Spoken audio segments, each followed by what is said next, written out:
Welcome back to part 2 of our Big Bend National Park trip. We're on our way to hike the Santa Elena Canyon trail. So this trail begins at the end of the Ross Maxwell Scenic Drive. It's a 1.6 mile round trip hike, and it only has an elevation change of about 80 feet. When we arrived to hike this trail, the parking lot was full, but they do allow parking on the side of the road. So we were able to simply walk down and start the trail. It starts in some sandy soil, and they do have some boardwalk sections laid.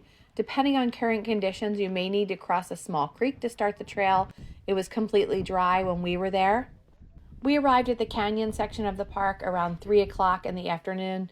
This is a nice time. It didn't seem too crowded. A lot of people were finishing up the hike as we were starting ours. There are a series of stairs that you're going to climb to first start this section of the trail.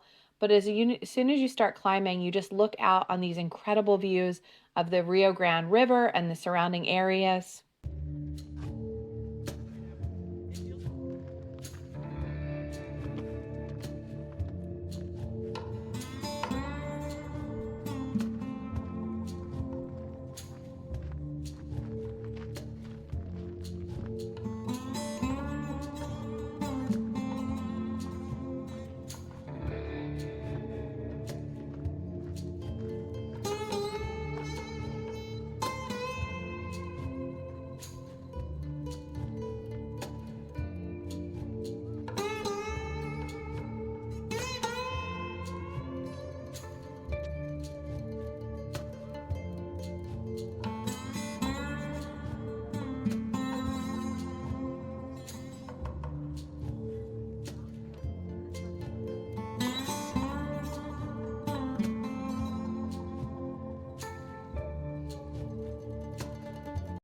At last, you reach this magical spot at the end of the trail. What I love most about here is there's a wide sandy area where everybody can kind of space out and take pictures and kind of find a place for themselves to enjoy the beauty of this area. So now we're at the Homer Wilson Ranch. This is just a short little trail. We're going to go down and show you what the ranch looks like. We're at the Overlook now.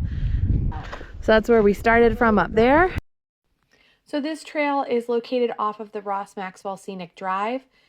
We had hoped to visit the hot springs area of Big Bend, but the park ranger told us about the super long lines to even get in to that area. So we opted to do some different hikes. So what do you guys do if you go to a park or a national park and you get there and it's super crowded, or the trail you want to hike is super crowded?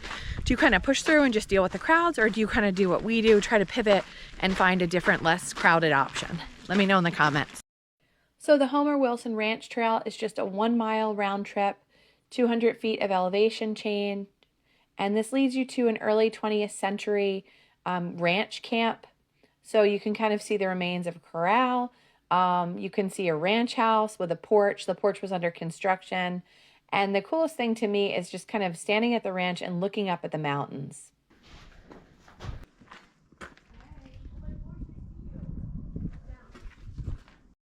So now we're back on the scenic drive, and we're going to stop at the Sotol Vista Overlook. So this is a viewpoint that's high above the desert floor, and you can see the entire western side of Big Bend Park from here. So we got back in the car and we made a stop at the Mules Ears viewpoint. So these are two rock formations that kind of look like the ears of a mule. If you wanted to hike here, there's a 2 mile trail that leads to a desert spring. We also made a stop at the Castolon Historic District. So this was a cavalry camp in the early 20th century. There's a small visitor center here. There's some restrooms and a camp store. And there is also a campground nearby. So in this area, there's some old farming equipment. This area was once used for a cotton boom. There is a visitor center, some really nice viewpoints. And then there's also some older buildings that burned in a fire. So just kind of the shell of those remain. So this about wraps up our time in Big Bend. In the additional part of the video, I'm going to show you how we went from Marathon to Fort Stockton, then back to Midland, where we flew back to Philadelphia. Hey everybody, so we are driving back from Big Bend. We're driving back from Marathon, Texas, where we stayed, back towards Midland. So we thought a good little stopping point to kind of break up the drive is Fort Stockton. So right now we're at the visitor center. We're going to show you around. So the visitor center is really nice. They have all kinds of brochures. They have someone you can kind of talk to get an idea of what to do. Outside the visitor center, there's a train exhibit and some historical stuff. Now, when we were done with the visitor center, we decided we wanted to drive by historic Fort Stockton. It wasn't open, but we were able to see the exterior. And then we had to check out Paisano Pete. He's the second largest roadrunner in the world. The statue is 11 feet tall, and it looks really nice, all decorated for the holidays. So now we've left Fort Stockton and we're in Odessa, and we stopped at the Meteor crater. Okay, so this Meteor crater is the second largest in the United States and sixth in the world when it was formed some 20,000 years ago, when an iron meteorite believed to weigh 1,000 tons crashed into the earth southeast of the site, and impact was so great that 4.3 million cubic feet of rock was expelled or reshifted, forming a cone-shaped crater 500 feet wide and nearly 100 feet deep. But of course, wind and water through the centuries filled the cavity with silt, so it's only 5 to 6 feet below the surface. So let's go see.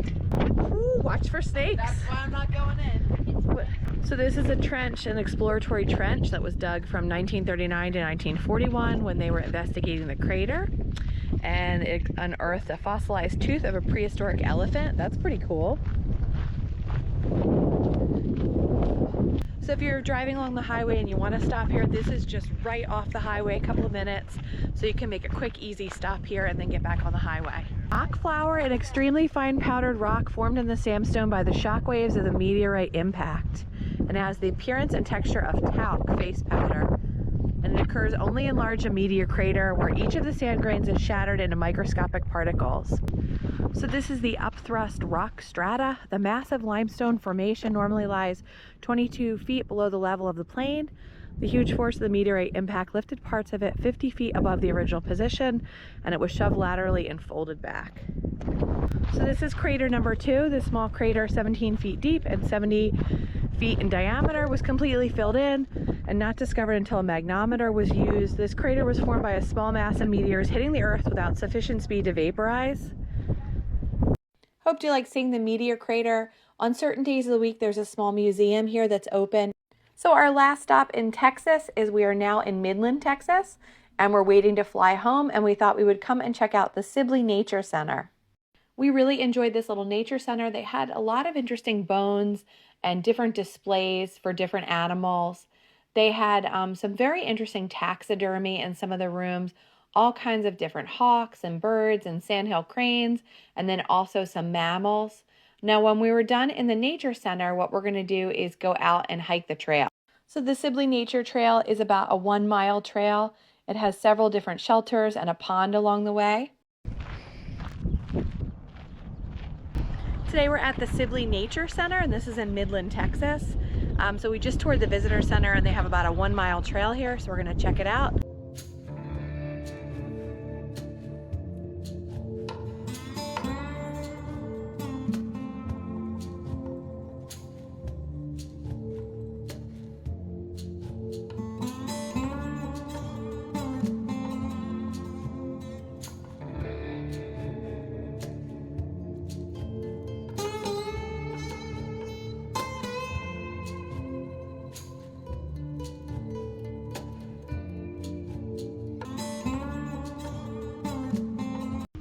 Alright, so this wasn't a bad way to kill some time before our flight back to Philadelphia, where we're hanging here in Midland, Texas.